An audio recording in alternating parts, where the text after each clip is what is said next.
Assalamualaikum Safikers, Alhamdulillah kita udah ada di kantornya Safik dan insya Allah nanti kita akan ngobrol dan tanya langsung nih sama Mas Kev selaku CEO dari Safik. Nah, kita bakal bahas gimana sih awal Safik berdiri, terus perjalanan sepanjang 2023, dan target dan rencana apa di tahun 2024. Pastiin untuk para Safikers tonton video ini sampai habis ya. Assalamualaikum warahmatullahi wabarakatuh, Mas Kevin. Waalaikumsalam warahmatullahi. Apa kabar, Mas? Alhamdulillah. Alhamdulillah. Dan Masya Allah. Izin mampir ya, Mas Kevin ya, ke ruangannya. Masya Allah. Teman-teman Safikers semuanya, di sebelah saya ini udah ada Mas Kev ya, selaku CEO dari Safik. Dan insya Allah kita bakal tanya-tanya sedikit ya, Mas Kev, boleh ya? Ya. Oke. Nah, ini saya pengen tanya nih, Mas Kev. Jadi proses awal berdirinya Safik itu seperti apa sih, Mas? ya, jadi sebelum saya membentuk Safik ya, Bang Jan. Jadi dulu kebetulan lama kerja di bidang keuangan, di perbankan dan di pasar modal. Nah, saya melihat setelah kebetulan saya atas izin Allah Ta'ala hijrah mendalami transaksi yang tidak melanggar syariat. Saya melihat nih ada peluang di industri ini sebenarnya. Jadi kebetulan Otoritas Jasa Keuangan atau OJK itu ada membuat suatu peraturan yang namanya Securities Crowdfunding. SCF itu ya? SCF. Oke. Nah, saya lihat ini peluang yang sangat baik nih untuk bisa kita membantu bagi para pelaku usaha untuk mendapatkan pendanaan, dan bagi para pemodal atau investor yang kelebihan dana bisa berinvestasi tanpa melanggar syariat.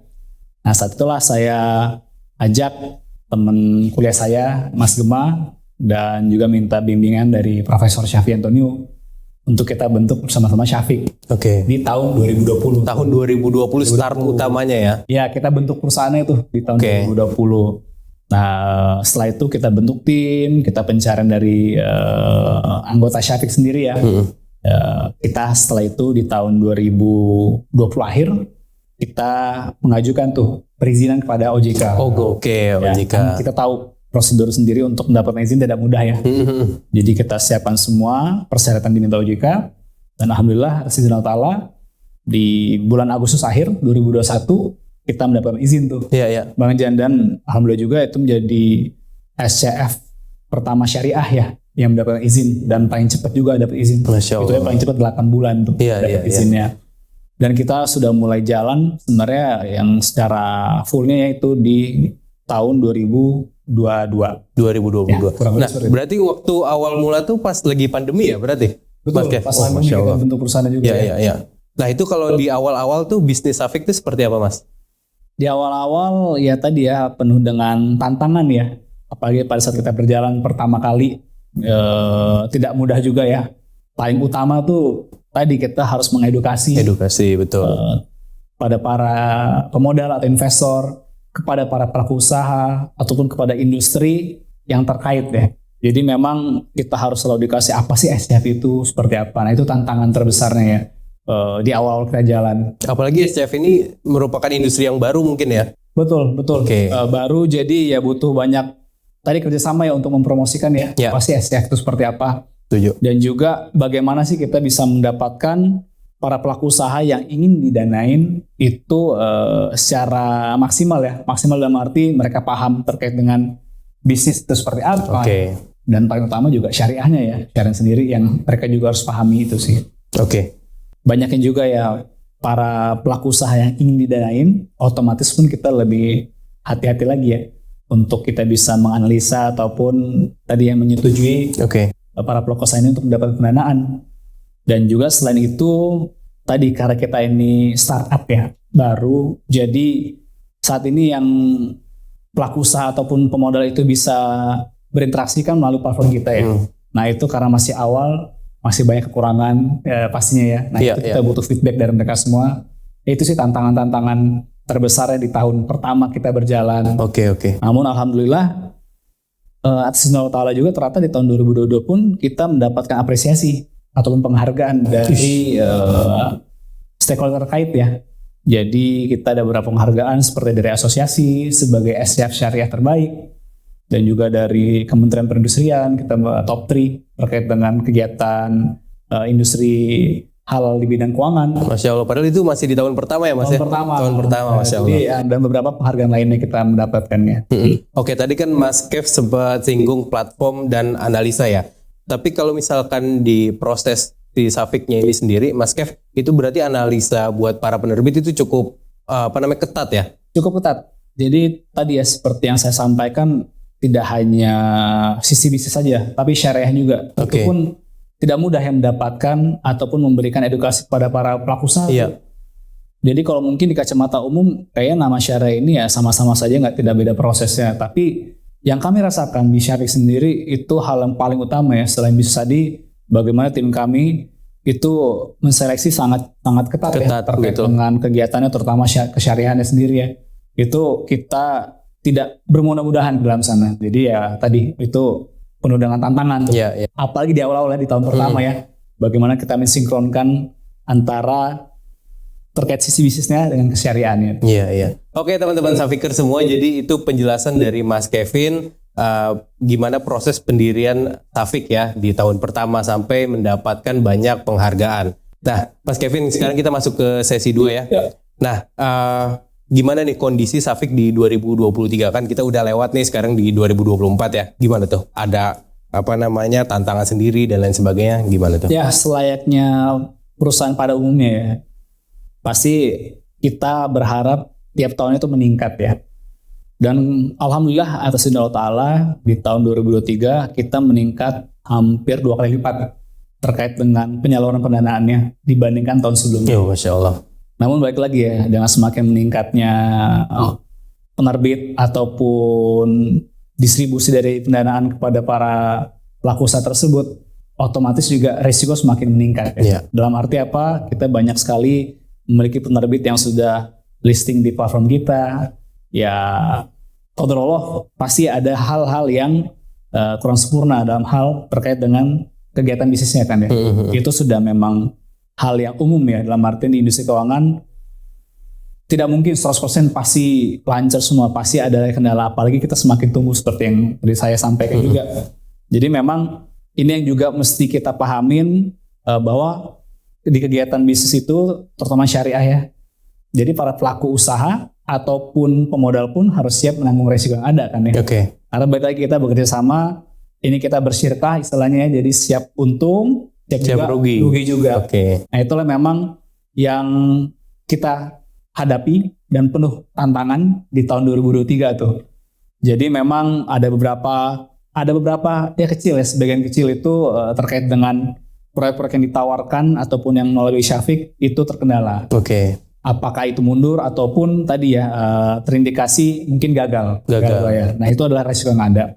Tapi perlu diketahui juga untuk Syafikers semua terutama ya, proses semua ini itu kita sudah lakukan semuanya, dalam artian kita lakukan apa yang mesti Syafik lakukan.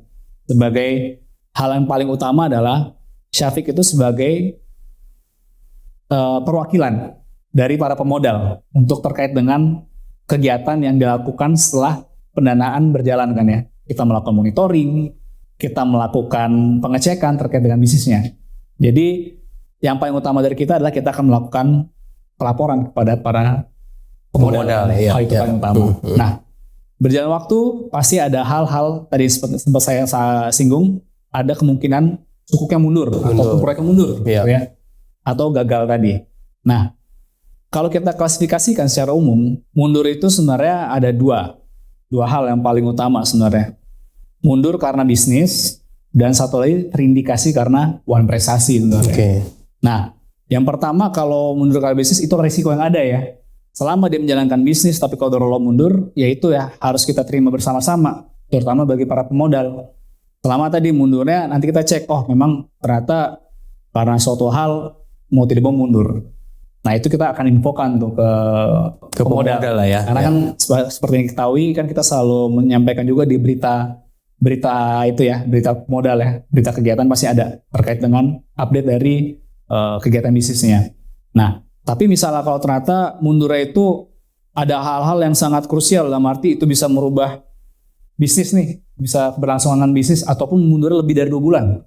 Nah, itu kita minta keputusan dari para pemodal semua. Oke. Makanya kita adakan yang namanya RUPS kan ya. Oke. Rapat Umum Pemegang Sukuk. Nah, kita undang RUPS, Syafiq sebagai penyelenggara, dalam arti kita menyiapkan medianya untuk mereka langsung berinteraksi dengan penerbit. Mau seperti apa nih kegiatan Ya, ini? diskusi ya. Diskusi ini, oke. kondisi yang ada seperti ini dan sebagainya. Nah, itu kalau misalnya memang mundurnya tadi ya karena memang bisnis ya, faktor bisnis yang mana harus sama-sama saling berlapang dada untuk bisa mencari solusi nih agar ini bisa tetap berjalan dengan semestinya. Iya. Nah, begitu juga kalau misalnya ternyata mundur juga, tapi ternyata ya tadi dia butuh waktu sebentar aja tuh, Bang Jan. Ternyata cuman mundur sedikit karena ternyata pembayaran itu udah ada, tapi mungkin baru telatnya mungkin cuman seminggu gitu dari jadwal yang mesti gitu. Ya udah, kita nggak perlu info ke pemodal, langsung aja kita sepakati nanti. Toh kan bakal dibayarkan juga. Iya, betul. Nah, itu tadi terkait dengan yang sukuk yang mundur tadi. Nah, ada satu lagi nih yang juga menjadi hal yang sangat krusial adalah yang terindikasi wan prestasi. Wan prestasi. Nah, itu pertama pasti Syafiq kita lakukan adalah kita bakal melakukan verifikasi, mencek semua dokumen-dokumen yang ada kan ya terkait dengan bisnisnya, keberlangsungan bisnis perusahaan tersebut. Jika benar terindikasi wan prestasi, kita akan melakukan tindakan-tindakan. Pastikan ya. Kita akan infokan kepada penerbit atau pelaku usahanya bahwa Anda telah wan prestasi. Tolong harap kembalikan dananya. Karena itu udah risikonya bukan risiko usaha lagi kan. Jadi memang kewajiban dari penerbit atau pelaku usaha untuk mengembalikan. Iya. Ada beberapa penerbit yang mudah dihubungi itu kan. Makanya untuk kita komunikasi lebih mudah kan ya. Ya terkadang mereka akhirnya mengembalikan butuh waktu. Tapi itulah ada kesungguhan dari si pelaku usahanya kan ya atau penerbitnya untuk mengembalikan ya. Gitu. Jadi itu lebih mudah lah ya. Nah itu tetap nanti setelah itu kita infokan bahwa konversasi namun mereka beretikat baik untuk mengembalikannya. Nah yang satu lagi nih yang sebenarnya yang cukup berbahaya. Jika ternyata udah tahuan prestasi itu sulit dihubungi. Kabur Ataupun sulit dihubungi ya. Nah itu yang kita lakukan tindakan tegas. Yang pertama adalah kita pasti akan ke pengadilan. Apakah itu kita tindak pidana atau perdata kan ya. Yang harapannya dengan kita melakukan itu ada itikat baik nih dari si pelaku usaha tersebut untuk mengembalikannya. Paling utama itu ya kita laporkan ya. Bukan kita mau menghukum mereka. Soalnya kalau mau menghukum mereka sia-sia juga kan. Dari penjara nggak dapat apa-apa juga kan pemodalan. Nah itu strategi-strategi kita lakukan gitu. Yang kedua, jika ada jaminan kita eksekusi jaminannya. Tapi balik lagi eksekusi itu tidak mudah. Butuh proses juga. Waktu juga ya. Dan kalau memang itu melibatkan pihak-pihak eksternal lah itu kan kita butuh waktu ya. Yang pasti kita akan lakukan semua itu tersebut gitu. Kurang lebih seperti itu sih terkait dengan bagaimana kita itu melakukan tadi kegiatan sebagai perwakilan dari para pemodal. Ya berarti proses dari Syafiqnya ini juga transparansi banget ya? Transparan. Oke. Memang terkendala kadang-kadang tadi ya, ini kendala 2023 ya tadi info-info tersebut mungkin terkadang sampai ke pemodal dia secara menyeluruh kan ya. Karena baik lagi kita butuh waktu kan, apalagi kalau yang bermasalah tadi kita butuh strategi kan. Itu sih kurang lebih. Ya, tapi kalau misalkan dari sisi pemodal soal industri SCF ini gimana di tahun 2023 Mas Kevin? Ya, udah mulai aware kah? Apa gimana? Semakin banyak yang mengetahui ya sebagai alternatif ya untuk berinvestasi ataupun sebagai alternatif untuk mendapatkan pendanaan. Makanya alhamdulillah tadi kan seperti yang tadi saya singgung sedikit, kita bisa naik hampir 2 kali lipat kan di tahun 2023. Dan alhamdulillah kita mendapatkan penghargaan lagi. Ya, sama dari asosiasi sebagai SCF dengan distribusi pendanaan terbesar. Insya Allah. Dan juga dari Kementerian Perindustrian lagi kita dapat top 3 lagi, dan tadi dari kegiatan lainnya juga ya. Iya, berarti 2 tahun berturut-turut banyak penghargaan yang Syafiq dapetin ya Mas ya. Oke, itu tadi 2023 ya. Sekarang harapannya nih Mas Kevin untuk 2024 bisnis Syafiq ini seperti apa ke depannya? Mungkin ada target dan lain sebagainya. Target itu pasti ada ya, dan harapan kita meningkat. Tapi bagi kita tidak muluk-muluk. Kenapa ini tahun 2024? Ya. Tahun panas ya. Tahun panas sekali ini ya. Nggak tahu kita pilih berapa tadi ya. Itu tapi yang pasti tahun panas. Dalam artian industri pun kadang-kadang wait and see kan. Pelaku usaha pun wait and see nih.